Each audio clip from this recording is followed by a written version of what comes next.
문재인 정부가 2020년 새해를 앞두고 5,174명에 대한 특별사면 단행을 발표했습니다.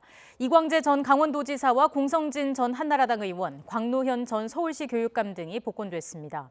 한명숙 전 국무총리와 이석기 전 통합진보당 의원은 이번 사면 대상에서 제외됐습니다. 취재기자 연결합니다. 조성호 기자. 네, 법조팀입니다. 네, 신년 특별사면 대상자가 누굴지 관심을 모았는데 주요 정치인 가운데 누가 포함됐는지 자세히 정리해 주시죠. 네, 오늘 오전 김호수 법무부 장관 직무대행이 2020년 신년 특별사면 대상자를 발표했습니다. 정부는 사면을 통해 국민 통합을 도모하고 국가 발전에 다시 기여할 기회를 부여했다며 정치인들의 이름을 명단에 올렸습니다. 먼저 이광재 전 강원도지사와 공성진 전 한나라당 의원이 권리를 회복하게 됐습니다. 이 전 지사는 강원지사 시절이던 2011년 박연차 전 태광실업 회장 등에게서 불법 정치자금을 받은 혐의로 징역형의 집행유예가 확정돼 피선거권을 박탈당한 상태였습니다. 공전위원도 18대 국회 때인 2011년 정치자금법 위반으로 징역형을 확정받았습니다. 법무부는 중대부패범죄 사면을 제한하는 문재인 대통령의 공약에 따라 정치자금법 위반 사범 가운데 2사람의 권리를 회복시키기로 했다고 밝혔습니다.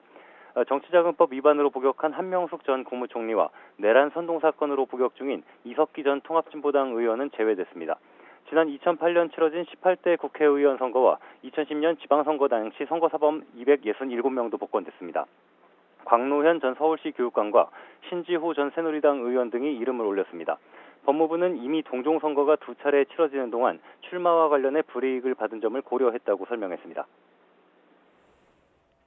네, 그리고 한상균 전 민주노총 위원장도 사면 대상에 포함됐는데 어떤 점이 고려됐을까요? 네, 한상균 전 위원장은 지난 2015년 민중총궐기 집회 등 불법 폭력 시위를 주도한 혐의로 실형을 확정받고 복역했습니다. 지난해 5월 가석방되면서 수감 생활을 마쳤는데요. 법무부는 한 전 위원장에 대한 형 집행이 종료됐고 노동이 존중받는 사회를 실현하기 위한 노력과 화합 차원에서 복권을 결정했다고 설명했습니다. 밀양 송전탑 공사와 제주 해군기지 건설, 세월호 참사, 사드 배치 관련 집회에 참가했다가 처벌받은 사회적 갈등 사건 관련자 18명에 대해서도 특별 사면과 복권이 이뤄졌습니다. 양심적 병역 거부 사범 1,879명도 권리를 회복하게 됐습니다.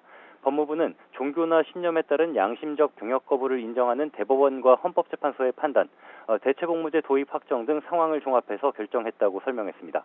이 밖에 살인이나 강도, 성폭력 등 강력범죄와 뇌물수수 등 부패범죄에 해당하지 않은 일반 형사범 2,980명 등 모두 5,174명이 사면받게 됐습니다.